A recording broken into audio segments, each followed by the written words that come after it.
नमस्कार. इथे आपण सूर्याच्या निरीक्षणात येणारे काही कोन आणि त्यांचा परस्पर संबंध याचं स्पष्टीकरण पाहणार आहोत. तर आपण सुरुवात करूया आपल्या पृथ्वीपासून. तर ही आपली पृथ्वी आहे आणि इकडे हा आपला पृथ्वीचा मध्य आहे आणि त्याच्यातून जाणारा हा पृथ्वीचा अक्ष आहे. तुम्हाला माहितीच आहे की पृथ्वीचा जो अक्ष आहे तो पृथ्वीच्या कक्षेच्या प्रतलाला म्हणजे ऑर्बिटल प्लेनला परपॅन्डिक्युलर किंवा लंब नाही. हे तो थोडा कललेला आहे 23.5 अंशांनी आणि तसा आपण तो इथं दाखवलेला आहे. त्यानंतर आपण दाखवूया की हा अक्ष जो आहे तो कुठे रोखलेला असतो. तर काय होतं, कुठल्याही फिरणाऱ्या वस्तूचा जो अक्ष असतो तो स्थिर भासतो. मग तो तुमच्या घरातला पंखा असू दे, एखादा खेळण्यातला भोवरा असू दे, तो अक्ष नेहमी स्थिर भासतो.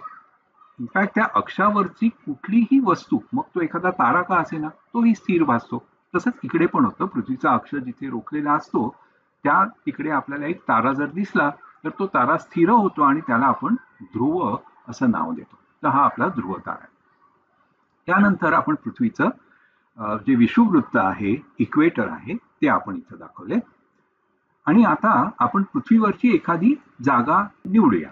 कुठलीही जागा चालेल, अशी काहीही त्यात खास नाही आहे. समजा आपण हा इकडे पृथ्वीवरचा एक ही जागा निवडली, हा गाव निवडला आणि तिकडचा आता आपण थोडी जमीन दाखवूया. तर काय होतं, पृथ्वीवरती कुठलाही माणूस कुठेही उभा असू दे, त्याला असं कधीच वाटत नाही की तो कुठेतरी तिरक्या एका पोझिशनमध्ये उभा आहे आणि आता तो घसरून पडेल. ओके, किंवा ही पृथ्वी अशी गोल आहे, हे कधीच आपल्याला भासत नाही. का? दोन कारण. एक म्हणजे पृथ्वीचं गुरुत्वाकर्षण, तर दोन पृथ्वीचा आकारमान. पृथ्वीची त्रिज्या इतकी प्रचंड आहे आपल्या आकाराच्या मनाने की पृथ्वीची ही जी वक्रता आहे ती आपल्याला कधीही दिसत नाही. आपल्याला वाटतं की सगळी जमीन सपाट आहे. तर तशी आपण एक सपाट जमीन या गावाजवळची दाखवणार आहोत. अर्थात मी थोडीशी अतिशयोक्ती केली, इकडे हे जास्त वाढवले. तुमच्या लक्षात येईल की ही एक स्पर्शिका आहे. हे जे वर्तुळ आहे त्या वर्तुळाला काढलेली ही एक स्पर्शिका किंवा टँजंट आहे त्या पॉइंटला. तर ही त्या गावातली दिसणारी जमीन आहे आणि त्या जमिनीवरती आपण आपला निरीक्षक एक दाखवणार आहोत आणि त्याचं छोटं घर दाखवणार. ओके. आता हा जो निरीक्षक आहे तो सूर्याची निरीक्षण करणार आहे, म्हणजे नुसतं बघणार नाहीये सूर्याकडे, तर त्याही मोजमाप करणार आहे.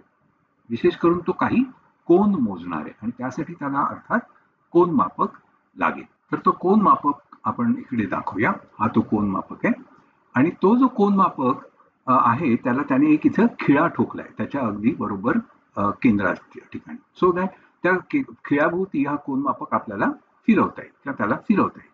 ओके.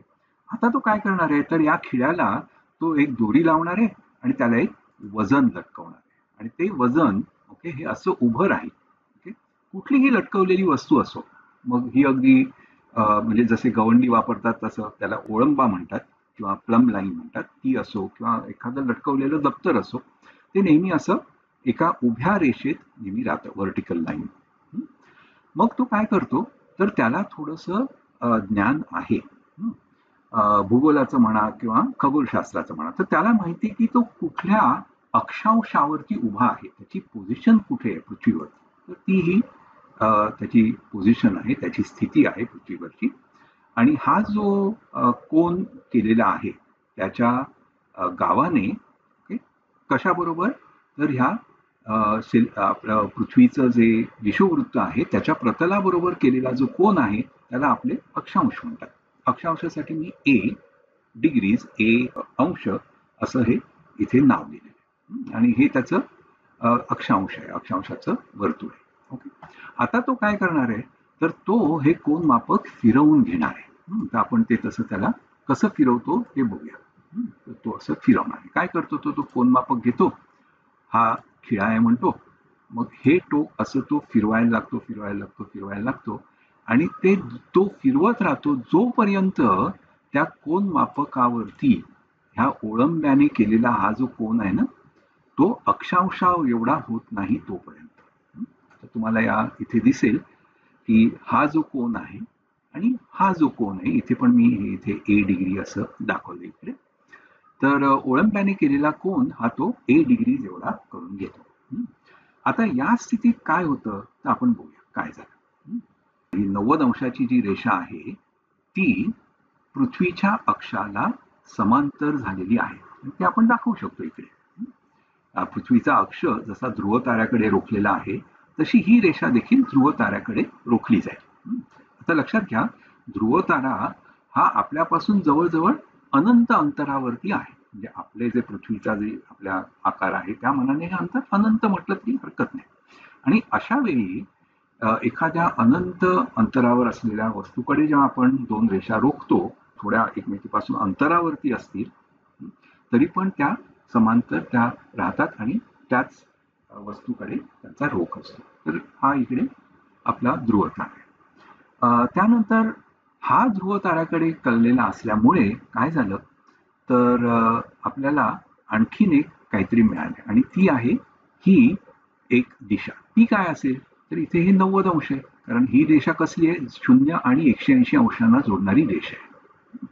तर आता पृथ्वीच्या अक्षाला असा 90 अंशात कोण आहे तर ते पृथ्वीचं विषुववृत्त आहे, विषुववृत्ताचं प्रतल आहे. तर ते आपण इथे दाखवलंय. आणि आता शेवटची गोष्ट त्या माणसाला अर्थात त्या निरीक्षकाला लागणार ती म्हणजे जे बघायचे ते, आणि ते म्हणजे त्याचा तिकडे दिसणारा सूर्य. अर्थात हा सूर्य तो कुठल्या हव्या त्यावेळी बघत नाही. म्हणजे असं नाही की चला बाबा संध्याकाळचा चहा घेतला आणि मग बाहेर पडला सूर्य बघितला, तसं नाहीये. तो सूर्याचं जे निरीक्षण आहे ते तो माध्यान्नीला करणार आहे.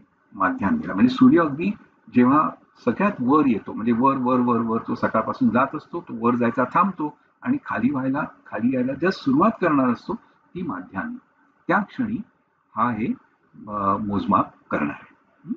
आता हेच सगळं आपण थोडं अधिक तपशिलात बघणार आहोत, अधिक थोडं मोठं करून बघणार आहोत. आणि ते करताना आपण हे जे प्रतल आहे त्याच्या पायाखालची जमीन ती सरळ करून घेणार. तर तसं आपण सुरुवात करूया बघायला. तर ही आपली इकडे ती जमीन आहे. त्या जमिनीवरती आपला निरीक्षक आणि त्याचं घर दाखवलंय. त्यानंतर हे त्याचं कोन मापक आहे. तर त्याला त्याने अडकवलेला खिळा, त्याने ठोकलेला खिळा आणि त्याला अडकवलेलं ही आपली हा आपला ओळंबा आहे. ती जी लाईन आहे ओके, ती मी इथे वरती वाढवली आहे इथपर्यंत, म्हणजे आपल्याला काही कोन मोजायला त्याची मदत होणार आहे त्या लाईन रेषेची. त्यानंतर आपण आपलं अँगल्स हे दाखवूया, काही कोन दाखवूया. हा कोन किती आहे तर हा त्या निरीक्षकाने करून घेतला तेवढा कोन ओळंब्यामध्ये. तो किती आहे तर त्याच्या अक्षांश एवढा, हे त्याने फिरवून केलाय तो कोन. दुसरा कोन कुठला, दुसरी एक आपण रेषा काढूया. ही आपली क्षितिज रेषा आहे. क्षितिज आपल्याला या दिशेला दिसणार आहे असं, म्हणजे त्याच्या जमिनीला समांतर अशी रेषा आपण काढली. त्यानंतर आपण आपल्या ध्रुव ताऱ्याची रेषा दाखवूया. मी मगाशी म्हटल्याप्रमाणे ही 90 अंशाच्या रेषेवर येणार आहे. आणि आपण आपलं जे पृथ्वीचं जे विषुववृत्त आहे ते आकाशात समजा आपण आणखीन असं थोडं पुढे वाढवत नेलं किंवा मोठं करून आकाशात त्याला थोडंसं त्याचं रेखाटलं ते, तर त्याला म्हणतात खगोलीय विषुववृत्त किंवा सेलेस्टियल इक्वेटर. तर हे सेलेस्टियल इक्वेटरची जे प्रतल आहे ते हे प्रतल आहे किंवा ही जी रेषा आहे ती त्या प्रतलाला दर्शवते. आता आपण अर्थात आपलं सेंटर ऑफ अट्रॅक्शन जे आहे आपले काय म्हणतात ते प्रमुख पाहुणे म्हणजे तो सूर्य, त्याला आपण इकडे दाखवूया. तर सूर्याची पोझिशन ही आहे, अर्थात माध्यान्नीला आपण हे सगळं करतोय. त्यामुळे हा जो खिळा आहे इकडचा त्याची ही इकडे सावली पडलेली आहे. आणि आपलं जे सेटअप आहे, आपल्याला जे लागणारं सगळं आहे ते आता पूर्ण झालं. आता फक्त आपण काही कोन आहेत, अँगल्स आहेत ते इथे दर्शवूया या आकृतीमध्ये. तर पहिला कोन आपण दाखवणार आहोत त्याला म्हणतात सोलर डेक्लिनेशन किंवा याला सूर्याची क्रमज्जा किंवा क्रांती असंही म्हणतात. क्रांती म्हणजे काय तर माध्यान्नीला सूर्य खगोलीय विषुववृत्ताच्या किंवा सेलेस्टियल इक्वेटरच्या किती वर आहे, त्याने किती अँगल किती कोन त्याच्याबरोबर केलेला आहे त्याला म्हणतात सूर्याची क्रमज्जा किंवा क्रांती किंवा डेक्लिनेशन. तर हा एक कोन आपण इकडे दाखवलाय. अर्थात हे छेदन विरुद्ध कोन आहे, त्यामुळे हा इकडे एवढा कोन आहे तेवढाच इकडे असणार. तर क्रांतीसाठी मी के हे अक्षर इथे वापरले, के अंश. त्यानंतर आपण सूर्याचं ज्याला उन्नत अंश म्हणतात म्हणजे सूर्य क्षितिजाच्या किती वर आहे, तो कोन. याला सूर्याचं इलेव्हेशन असं म्हणतो. तर तो कोन आपण इकडे हा निळ्या रंगामध्ये दाखवलेला आहे. आणि शेवटी आता आपण या कोनांचा परस्पर संबंध बघायला लावूया. तुमच्या लक्षात येईल इथे या शून्यापासून इथपर्यंत मी जेव्हा येतो त्याला म्हणतात ए डिग्रीज किंवा अक्षांश. आणि त्याचा हा एक छोटासा भाग आहे की ती सूर्याची क्रांती किंवा क्रमज्या आहे. मग हा उरलेला कोन किती असेल, अर्थात त्यांची वजाबाकी, तो आपण इकडे दाखवणार. त्यामुळे आपण ए डिग्री अक्षांश वजा के डिग्री क्रांती असं ही वजाबाकी घेतली आणि ती आपण हिरव्या रंगामध्ये दाखवली. आता तुम्ही बघा, हा हिरव्या रंगाचा कोन आणि हा निळ्या रंगाचा कोन जर आपण मिळवले, त्याची बेरीज केली तर काय होईल. आपण इकडनं या उभ्या लाईनीवरून सुरुवात करू. हा हिरवा कोन आपण चाललो आणि त्यानंतर हा निळा कोन जर चालत आलो तर आपण ह्या आडव्या रेषेवरती हॉरिझॉन्टल लाईन किंवा क्षितिज रेषेवरती येतोय. म्हणजे उभ्यापासून आडव्यापर्यंत एकूण झाले 90 अंश. म्हणजे या दोघांची बेरीज 90 अंश आहे. हा जो ही जी वजाबाकी आहे ए डिग्री वजा के डिग्री प्लस ही यू डिग्री म्हणजे उन्नत अंश म्हणजे 90 अंश होतं. आणि हेच आपलं हे सूत्र आहे जे आपल्याला सापडले. काय आहे ते सूत्र. तर हा अख्खा 90 अंशाचा जो कोन आहे त्याच्यातून जर हा जो फरक आहे ए आणि के मधला, अक्षांश आणि क्रांती मधला हा जो फरक तो जर वजा केला तर आपल्याला सूर्याचा उन्नत अंश मिळतो.